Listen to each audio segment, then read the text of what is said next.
Praise the Lord. Kung meron po kayong mga Bible, ay buksan po natin sa Philippians chapter 3, verses 12 up to 14. Philippians chapter 3, verses 12 up to 14. Higit siya na po. Philippians chapter 3, verses 12 up to 14. Babasahin ko po sa New International Version. Ito po ang sinasabi, Philippians chapter 3, verses 12 to 14. Not that I have already obtained all this, or have already arrived at my goal, but I press on to take hold of that for which Christ Jesus took hold of me. Brothers and sisters, I do not consider myself yet to have taken hold of it, but one thing I do, forgetting what is behind and straining toward what is ahead. I press on toward the goal to win the prize for which God has called me heavenward in Christ Jesus. Tayo po'y manalangin. Nagpapasalamat kami, Panginoon, sa umagang ito na kami po ay nagkatipon sa isang layunin at ito po ay ang kami ay makasamba at makapagpuri sa iyo. Salamat sa kalakasan na meron kami. Lord, we thank you for the whole year that you have sustained us. Thank you for your grace to us, Lord God. Thank you for the provision. Thank you for the strength. Thank you for everything, Lord. Na ngayon, we're about to end the year. It is because of your goodness and your grace. Salamat po.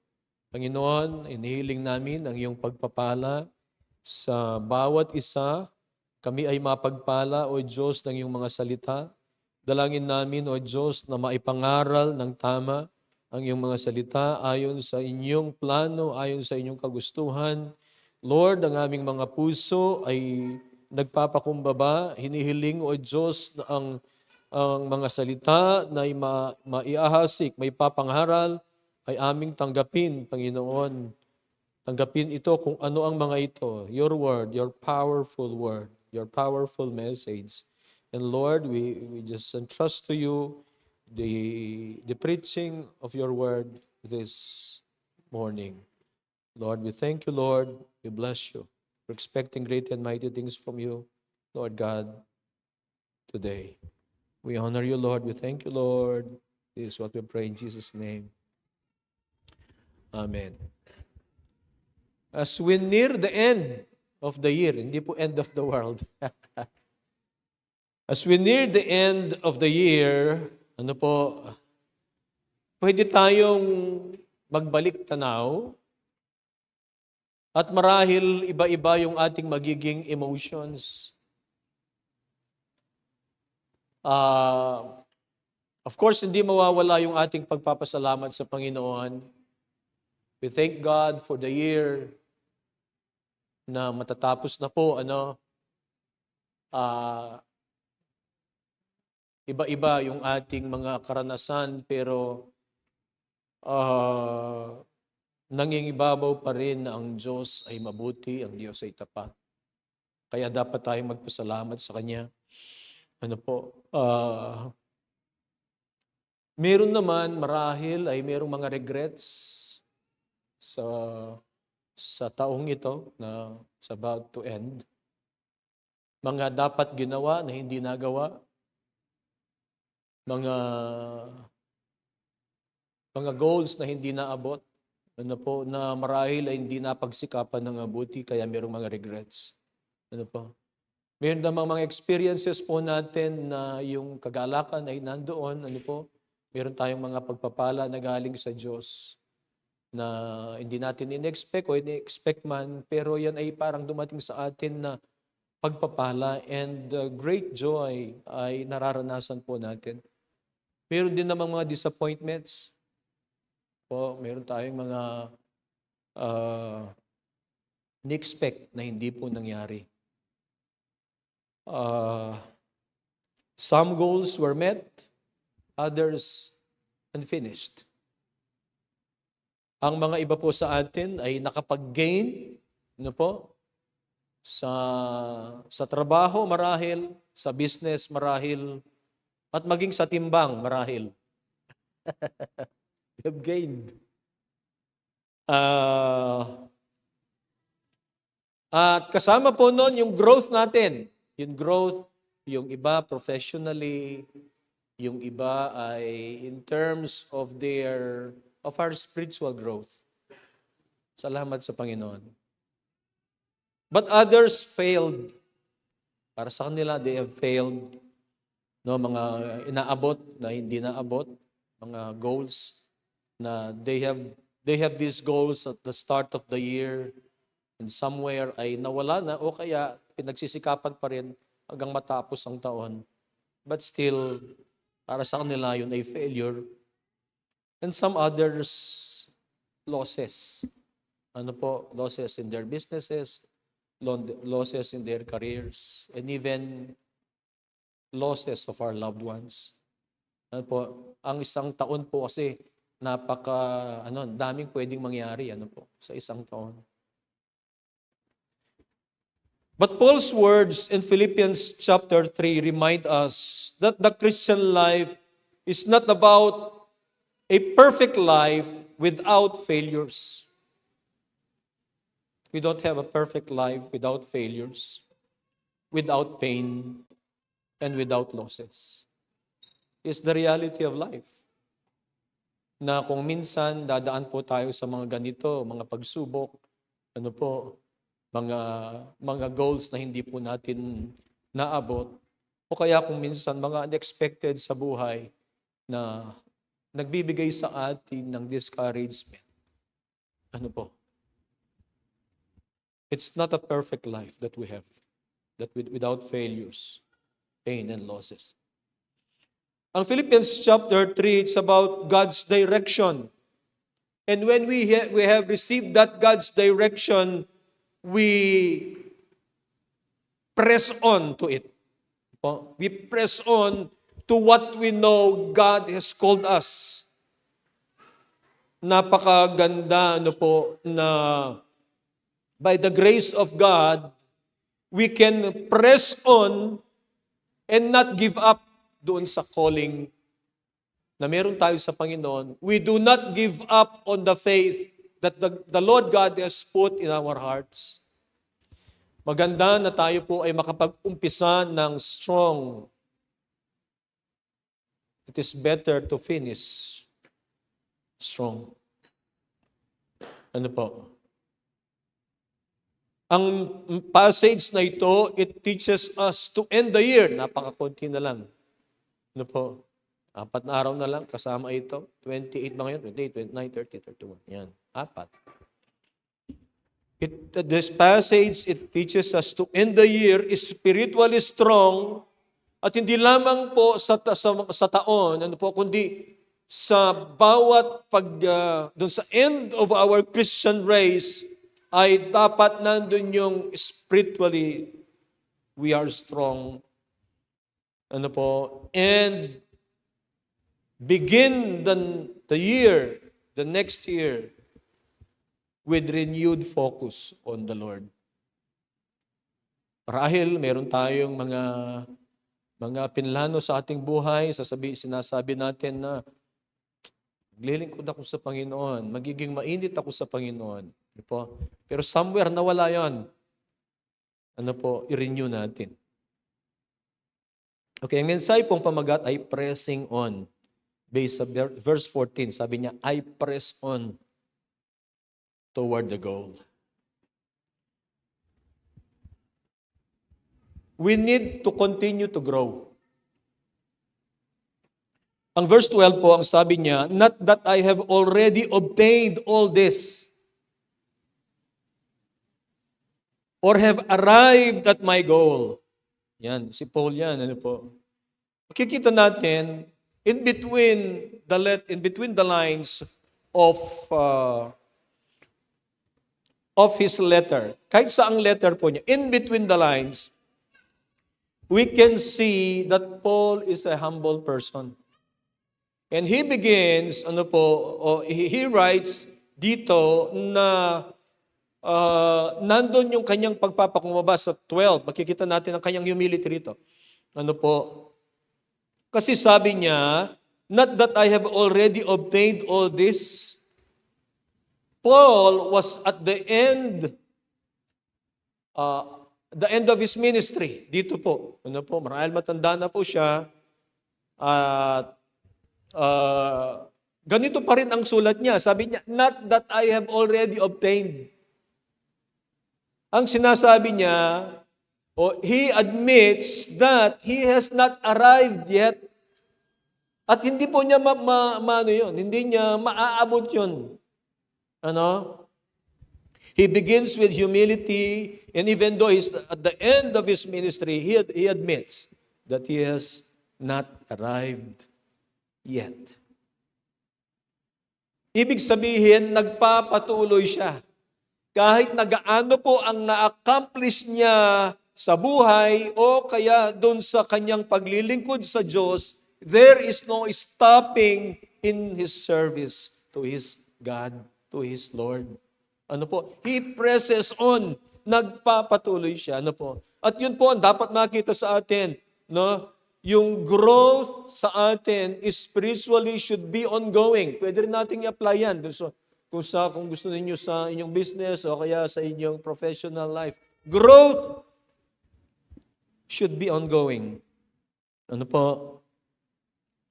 At yan ay makukuha natin, ano po, ang growth na yan sa pamamagitan po ng ating consistency. Consistency is importance. Consistency is of prime importance in our Christian lives. Ano po? Kasi kung halimbawa ay mainit ka ngayon, ano po, pagkatapos sa araw ng makalawa, ano po, ikaw ay malamig. Tapos isang linggo na malamig, isang buwan na malamig, tapos maiisip mo, dapat ganito. Mag-init na naman, walang consistency. Ano po? Mahalaga po na consistent tayo sa ating pananampalataya. Ano po? Be consistent in our walk of faith kasi yan ang magiging dahilan upang magkaroon tayo ng momentum, magkakaroon ng maturity. Ano po? At tandaan po natin, ang maturity natin ay hindi po yan destination. Ang maturity natin, yan po ay journey. Hindi tayo humihinto sa ating pananampalataya. Hindi tayo humihinto sa ating growth, sa ating spiritual growth. Ano po? At mangyayari po yan kung alam natin, parati nating nasa isip natin na kailangan natin ng biyaya ng Diyos. Sapagkat ang biyaya ng Diyos yung nagbibigay sa atin ng lakas. Ano po? Tayo po ay nakapagpapatuloy kasi alam natin na tayo ay mahal ng Lord. Hindi yung mga gagawin natin na para mag-gain natin, ma-earn natin ang pag-ibig ng Diyos. Hindi po. Ang sinasabi ng salita ng Diyos ay, while we were yet sinners, Christ died for us. Mahal tayo ng Diyos. Ano po? And we can go on because we are already loved. We are already called. Ano po? Tayo tinatawag ng Diyos upang tayo sumunod sa Kanya. We are already called. Called to be saved, called to serve. Kaya tayo po ay makapagpapatuloy sa ating growth, sa ating pananampalataya. Ano po? Spiritual maturity does not mean completion. Pag sinabi ba na mature tayo, complete na tayo. Ibig sabihin, walang kulang sa atin, perfect tayo. Wala pong ganun. Spiritual maturity does not mean completion. It means continual dependence on Christ. Amen po ba? Nagpapatuloy tayo na nagdidepende, nagtitiwala sa ating Panginoong Jesucristo. Kung gusto natin magpatuloy sa ating growth, magpapatuloy tayo ng ating dependence on Jesus Christ. At ang ibig sabihin po niyan, tayo po ay nagpapakumbaba sa Kanya Ano po? Humility keeps us teachable and open to God's refining work. No? So, ibig sabihin ng dependent tayo sa Panginoon, yan tayo nagpapakumbaba, umaasa tayo sa Kanyang biyaya upang maranasan natin ang biyayang ito at pag maranasan natin ang biyaya ng Diyos na ito, makapagpatuloy tayo sa ating growth. Ano po? Hindi po tayo perfect. Ano po? Binanggit ko na kanina, ano po, hindi po perfect yung buhay natin na wala pong failure, walang pain, walang losses. Ano po? Ibig sabihin sa buhay natin, mayroon pang mga areas na kailangan pong ma-refine. There will be areas in our lives na kailangan pong magpatuloy na mag-grow. Amen. And what areas of life is God still shaping us? Ano kaya yung mga areas of our lives na yan nangangailangan pa ng shaping ng Panginoon? Ano po? At isuko po natin sa Kanya. Yan para we will continue to grow. Amen.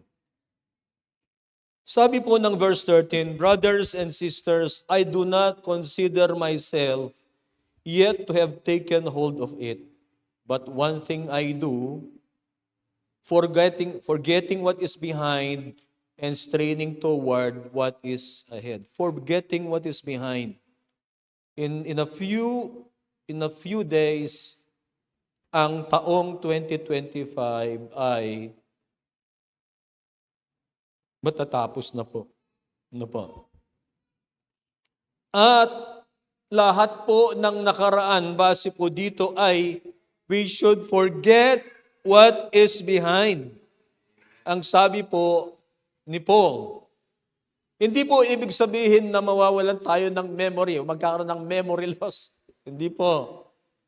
Ang sinasabi po ni Paul, refusing to let the past control the present. So po, hindi tayo kailangang mamuhay po sa nakaraan. Opo. At ang nakaraan ay pwede niyang impluwensyahan even yung ating future pag hindi po tayo nag-ingat. Kasi sabi niya, forgetting what is behind. So we let go of the past. Kasi iyan po ay necessary for growth. We should release regrets. It will drain your joy kung mananatili po tayo sa mga regrets sa buhay. Yung mga dapat nating ginawa na hindi natin nagawa, parati nating binabalikan kung sanang nagawa ko ito. Mga regrets po. It will drain your joy. It will drain my joy kung ako rin ay mabubuhay doon sa regrets. We should release that. O kaya mga failures natin na naisip natin, kung sana hindi nangyari ito, ay baka ganito na ako. Yung mga failures natin. It discourages our faith.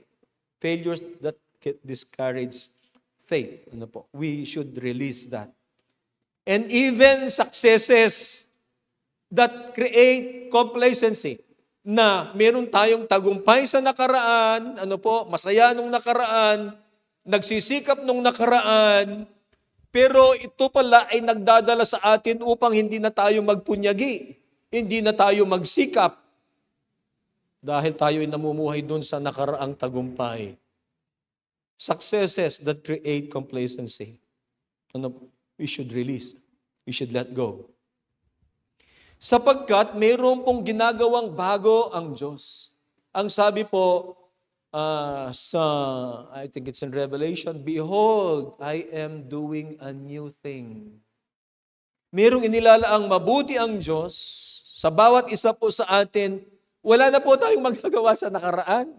Ang magiging pakinabang natin sa nakaraan ay tayo po ay matuto Ang tayo po ay, kung yan ay mga tagumpay, ay yan ay maging dahilan natin o mga, kung babalikan natin yon, mga memories natin ng kabutihan ng Diyos at magbigay ng lakas ng loob sa atin. Pero hindi natin we cannot undo the past. Tama po ba? Wala tayong magagawa doon. Kumbaga, sa mga blessings, magpasalamat tayo. Doon sa mga failures natin ay maging lessons sa atin. Amen. God is doing a new thing. Ano po? And if we cannot step into God's new work while clinging to yesterday's way, wag na maging dahilan yung nakaraan, yan po ay nagpapabigat pa sa atin. Because the Lord God is doing a new thing today. Do not cling on yesterday's weight. Kaya nga, yesterday's weight, mabibigatan lang tayo. Punta tayo doon sa ang Diyos ay mayroong ginagawang bago at tayo po ay pupunta doon sa kung ano ang ginagawa ng Diyos. Doon tayo sa kanyang kalooban. Amen. He is doing a new thing. We can do nothing about the past. Our gain is to learn from it, but we cannot undo it. Ano po? Ang maganda po, kahit po yung mga failures natin, it does not disqualify us from putting our faith in Jesus. Ang katotohanan po, yung mga iniisip natin na mga failures po natin, yun pa yung dapat magdala sa atin doon sa paanan ng Panginoon. Amen. Sapagkat nandyan pa rin ang invitation ng Panginoon sa atin. Whatever experience, whatever we have done in the past, God's invitation still stands. Come to me, all of you who are weary and heavy laden, I will give you rest. Amen. Release the past. Ang sabi ng verse 14, I press on toward the goal to win the prize. Ang faith po natin, hindi po yan passive waiting. Ang faith po natin, yan ay purposeful pursuit. Nagpapatuloy. Mayroong purpose tayo. Ano po? The Christian life is forward moving. Hindi po paurong ang ating pananampalataya. Ang pananampalataya natin ay heaven-oriented, forward-moving, heaven-oriented living. Tayo po bilang mga mananampalataya ay hindi namumuhay para lang dito sa mundong ito. Tama po ba? Tingnan po ninyo, ang mga kaisipan natin bilang mga mananampalataya, hindi man tayo, of course, tayo ay namumuhay dito, pero ang focus po natin ay about eternity. Ano po? Heaven-oriented living. Namumuhay tayo rito, para sa Diyos, namumuhay tayo para doon sa kahihinatnan natin. Ano po? Saan? Doon po sa langit. Ano po? Purposeful pursuit, heaven-oriented living. Tingnan po ninyo, ang 2 Corinthians 4:18. Ito pong nakasulat. Sabi niya, so we fix our eyes not on what is seen, but on what is unseen. Since what is seen is temporary, but what is unseen is eternal. Ano po? So dito natin makikita bilang mga mananampalataya na tayo po ay mayroong heaven-oriented living.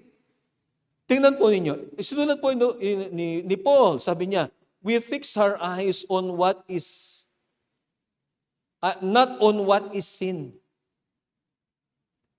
Parang siya, paano mo ma-focus ang iyong mata sa bagay na hindi mo nakikita?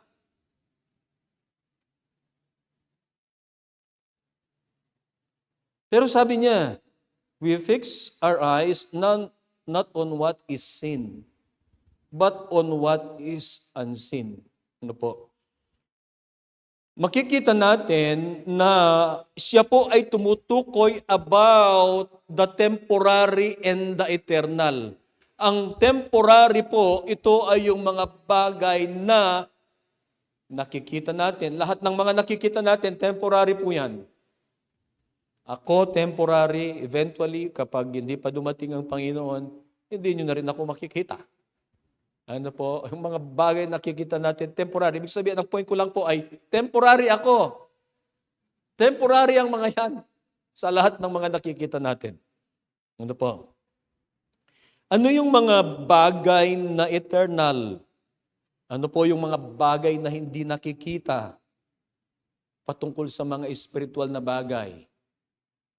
Ano po? Doon tayo dapat mamuhay sa mga bagay na hindi natin nakikita sapagkat yun po ay eternal. Spiritual living, not carnal living.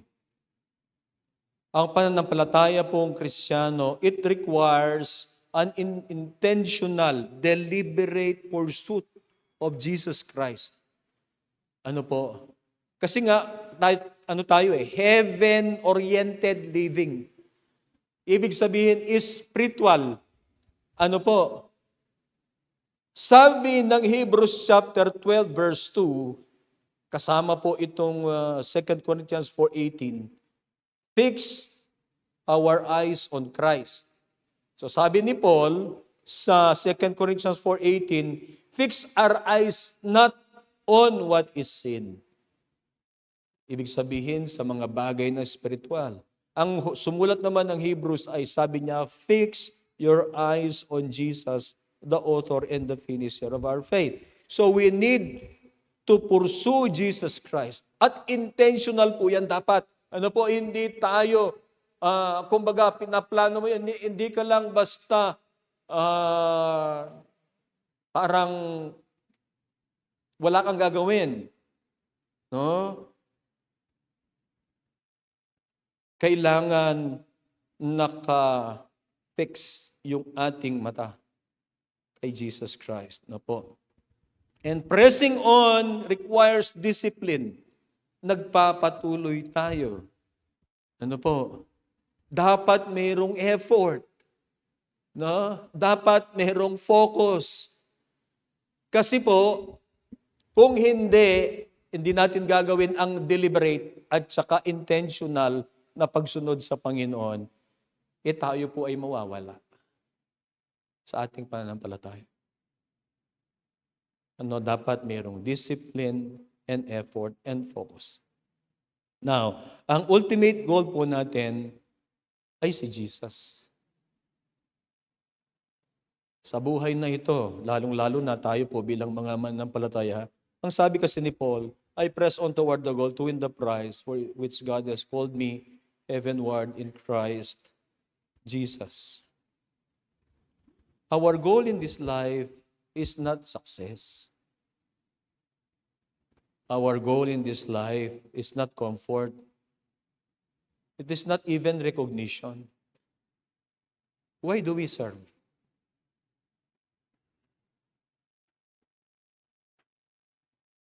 Para ba sa recognition?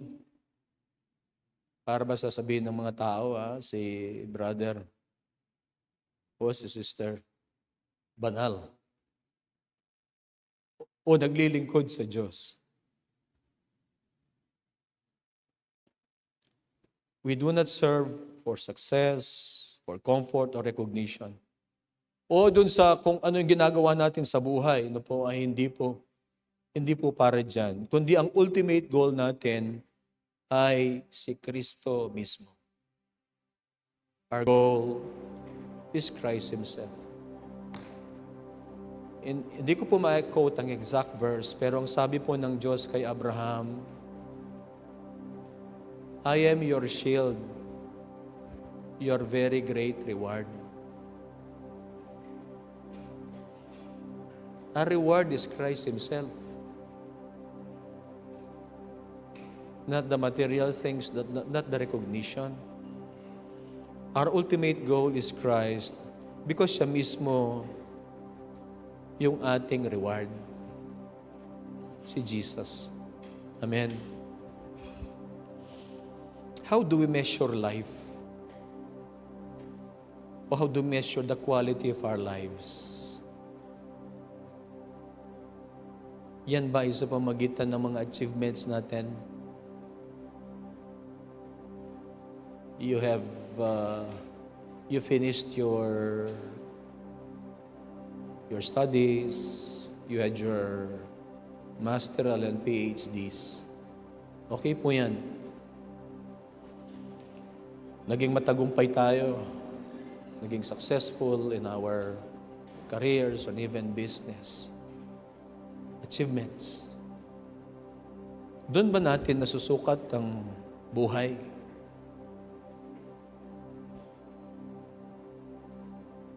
Marahil, ang mga tao, ganun po ang kanilang, marami sa mga tao, they measure life by that. By the success, by their achievements, by the money that they have or finance. Meron silang magarang kotse, meron silang mga maraming pera sa bangko, maraming bahay.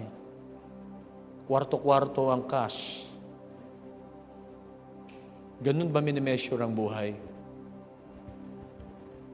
Tayo po bilang mga mananampalataya, we should measure life not by achievements, not by our achievements, but by our intimacy with Christ.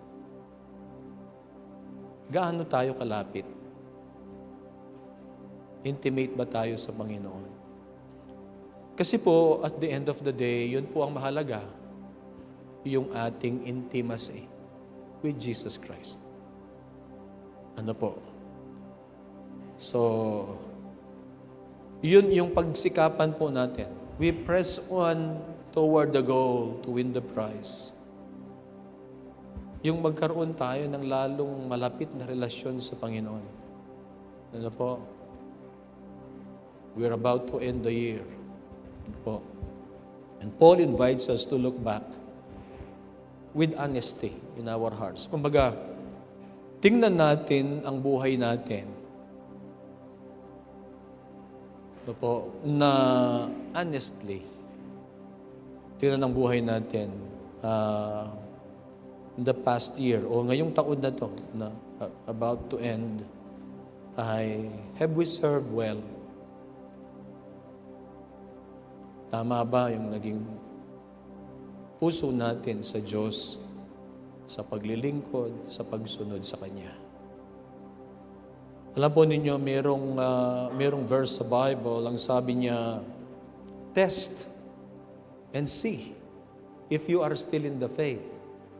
So, kailangan nating evaluate yung sarili natin. Na? Are we still in the faith? Ano po? So, we look back, ano po, at tingnan natin ang buhay natin with honest. Look within. Look within. And also, look ahead with hope. Don't quit. Don't cling to the past. Thank the Lord for all His goodness and blessings. Ang introduction ko po kanina, meron tayong mga pagpapasalamat sa Diyos, meron ding failure, meron pain, mayroong mga discouragement tayo ngayong taon, merong mga losses, dami.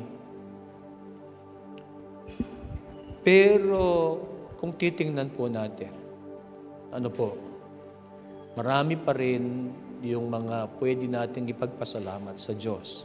Amen. We will thank Him for the goodness, His goodness to us. We thank Him for all the blessings na binigay po niya, for the strength na binigay po niya sa atin upang managumpay tayo doon sa mga challenges natin. We thank the Lord. We press on. Lalong magiging matibay tayo sa pananampalataya. Hindi tayo hihinto. Ano po? God is not finished with you yet. The best is yet to come in your life. Amen. Because of the grace of the Lord. Let's all stand.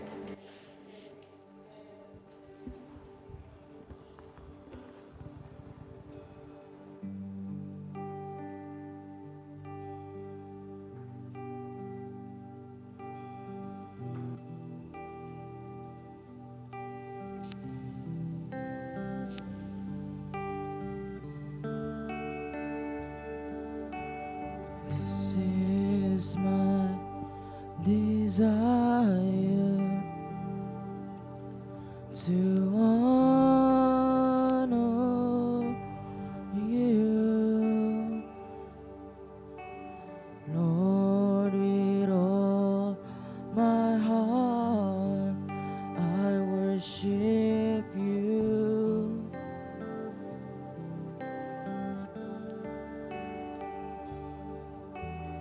All I have within me, I give you praise. All that I adore is in you.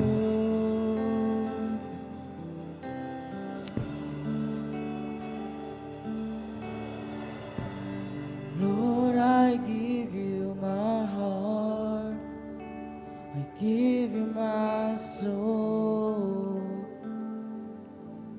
I live for you alone.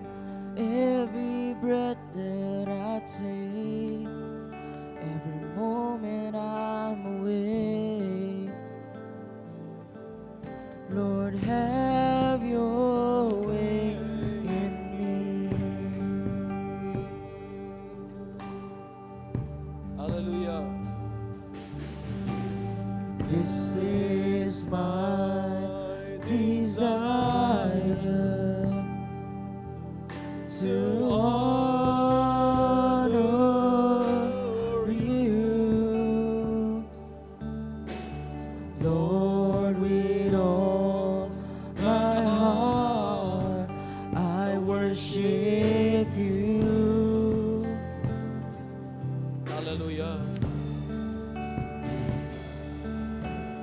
All I have within me, I give you praise. All that I adore is in you.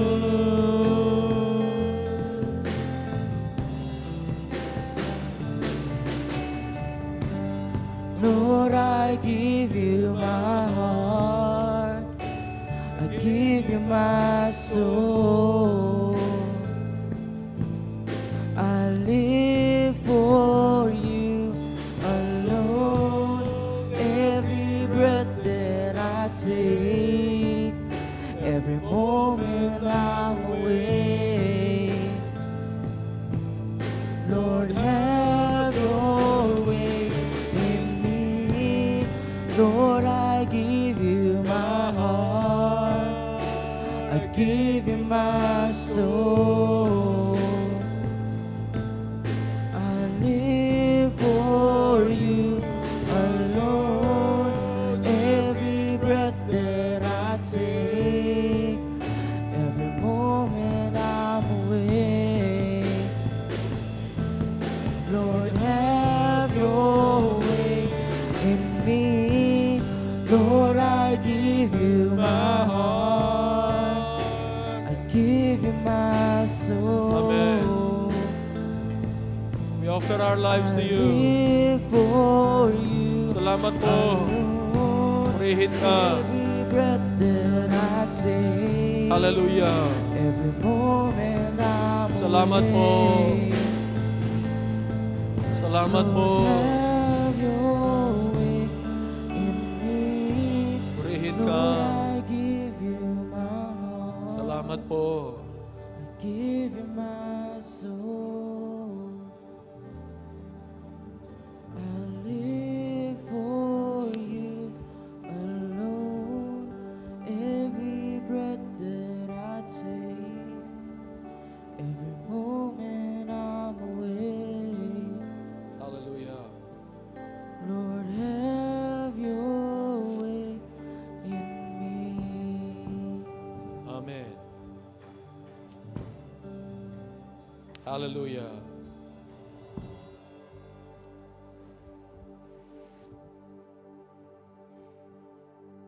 Kami, O Diyos, ay sumasamba, nagbibigay ng papuri at parangal.